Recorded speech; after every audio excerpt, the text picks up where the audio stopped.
સમાચાર બીઝેડ કૌભાંડને લઈને મોટા સમાચાર। બીઝેડમાં સૌથી વધુ રોકાણ શિક્ષકોનું હોવાની સંભાવના। 62 શિક્ષકોના નામ ખુલ્યા હોવાની માહિતી। સીઆઈડી ક્રાઇમ તમામ એજન્ટોની કરશે તપાસ। સૌથી વધુ પ્રમાણમાં શિક્ષકો હતા રોકાણકાર અને ભૂપેન્દ્રસિંહ જ્વાલાની અટકાયત બાદ હવે તપાસનો ધમધમાટ। 7 દિવસના રિમાન્ડમાં ખુલી શકે છે અનેક રાજ। ડોક્ટર, એન્જિનિયર, વકીલ, પોલીસ, શિક્ષકના પણ નામ ખુલી શકે છે।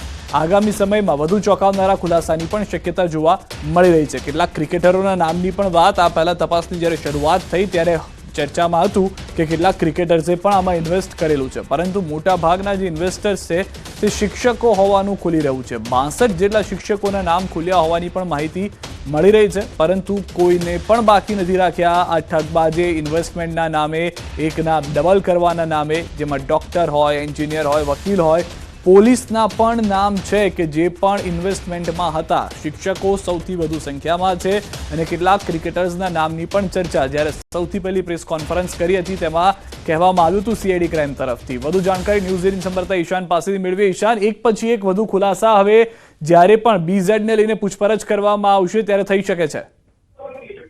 સીધા ચોક્કસ કહેતા હાલ તો જે બીજેડ જ્યારે ધરપકડ થઈ ત્યારથી જ અનેક લોકોના નામ ખુલ્યા અત્યારે હાલ તો જોવા મળી રહ્યા છે। ખાસ કરીને અત્યારે 60 થી વધુ જેટલા શિક્ષકો છે કે જેમને સૌથી વધુ રોકાણ કર્યું હતું તેઓ નામ ખુલી શકે તેવું છે। આ ઉપરાંત એન્જિનિયર છે, ડોક્ટર છે, આ ઉપરાંત અન્ય સંસ્થા સાથે અથવા અન્ય જે કર્મચારી હોય તે પણ અંદર જોડાયેલા હોય તેવું સામે આવી રહ્યું છે। હજી તો જે 7 દિવસના રિમાન્ડ માંગવાના છે, રિમાન્ડ બાદ વધુ પણ નામ ખુલે તેવી શક્યતાઓ છે। ખાસ કરીને જે અત્યારે પોલીસ કર્મચારી હોય, આ ઉપરાંત અન્ય અધિકારીઓ હોય, તમામ અધિકારીઓ જે આ બીજેડમાં પોન્જી સ્કીમમાં જેમને એકના ડબલ માટે પૈસા રોક્યા હતા તે લોકોનું નામ ખુલી શકે તેમ છે। અત્યારે હાલ તો સીઆઈડી ક્રાઇમની ટીમ સાબરકાંઠા સહિત અન્ય જિલ્લામાં પણ ફરી રહી છે। અનેક લોકોના નિવેદન લેવામાં આવી રહ્યા છે અને જે નિવેદનો બાદ જે સમગ્ર મામલો જે બહાર આવે છે એમાં શક્યતા છે કે મોટું 6,000 કરોડથી પણ મોટું કૌભાંડ બહાર આવી શકે તેવી શક્યતા હાલ તો વર્તાઈ રહી છે।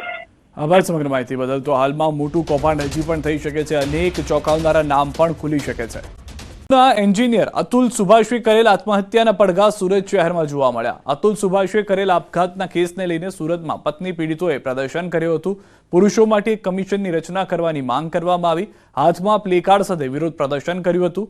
મહિલાઓના અધિકારોના દુરુપયોગનો પણ મુદ્દો ઉઠાવ્યો હતો। મહિલાઓએ કરેલ કેસ ખોટો સાબિત થાય તો પણ ન્યાય મહિલાઓ માટે સજાની કોઈ જોગવાઈ નથી, જેને લઈને પુરુષો માટે ન્યાયની માંગ કરાઈ છે।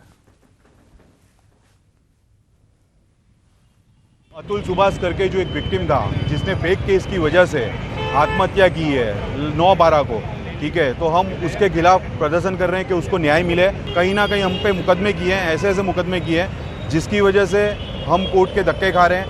जहां हमारी गलती नहीं है वहां पे भी हमें कोर्ट को साबित करना पड़ रहा है कि ये चीज़ हमारे साथ गलत हुई है।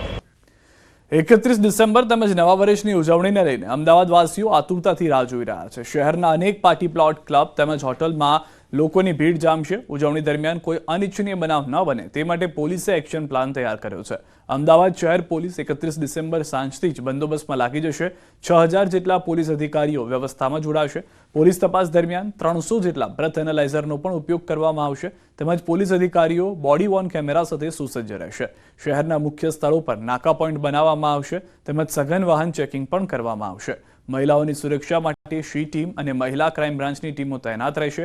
31 ડિસેમ્બરની ઉજવણી માટે 16 જેટલા આયોજકોએ પોલીસની મંજૂરી માંગી છે, જે તમામે ફાયર સેફટી, સીસીટીવી, પાર્કિંગ સહિતના નિયમોનું પાલન કરવાનું રહેશે।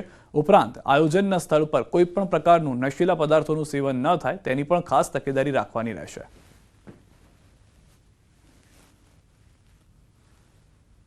સિંધુબોન રોડ છે, આઈએમ રોડ છે, એસજી હાઈવે છે, ત્યાં પોલીસની ટીમો, ઇન્ટરસેપ્ટર અને ટ્રાફિકની પોલીસ ટીમો રહેશે।